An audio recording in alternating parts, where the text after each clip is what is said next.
Hello everyone, my name is Evan, founder and CEO of Gentatech, and in today's video we are going to take a look at how to create a shared drive within the Google Drive ecosystem. Important to note, this is in no means exhaustive. There is plenty to do when it comes to properly configuring a shared drive for access and security. I'm not going to look at any of that stuff. A lot of people want to know just how to create one, where it is within the Google Drive platform, and so that's what we're going to look at. Okay, so you want to navigate to drive.google.com, and after you do so, you want to go down here to where it says shared drives. Go ahead and click that. Now, if you've never created one before, you'll see this button here that says create a shared drive. If you have, you will never see this button again.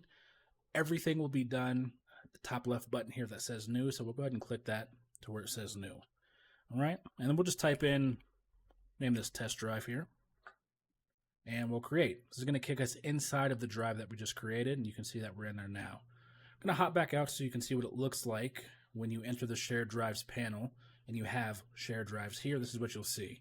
So we'll click on test drive, and now that we're inside of this drive, anything that we create will be deposited inside of here. So we'll go ahead and take a look and see what that looks like. So let's just do a folder here, name this test folder, create, and we can see that that lives right inside of this shared drive here. So let's back out, go in one more time, and you can see that test folder there.